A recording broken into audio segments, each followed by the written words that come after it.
আমাদের জামথুমের মাঠে প্রচুর পরিমাণ ধানের ফলন দেখা যাচ্ছে। এদিকে দিকে চতুর্দিকে দেখুন আপনারা সবুজের সমারোহ, যেদিকে দেখবেন সেদিকে সবুজ আর সবুজ। এবছর পর্যাপ্ত পরিমাণে বৃষ্টি হওয়ার কারণে ধান গাছের বাম্পার ফলন হবে বলে আমরা আশা করি। দেখুন আমাদের পুরো মাঠ কত সুন্দর, আমাদের জামথুম গ্রাম। দেখুন আমরা এখানে বাজারে যাচ্ছি, তো সবাইকে আমাদের মাঠের ধানের ফলন কীরকম হয়েছে সেটা দেখাবার জন্য এই ভিডিও করা।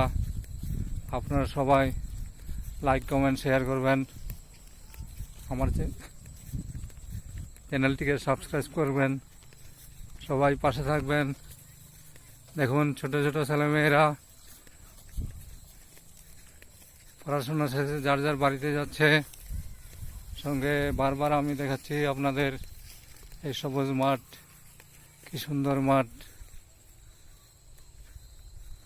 360 ডিগ্রি অ্যাঙ্গেলে দেখুন সবাই আমাদের জামথুমের মাঠ।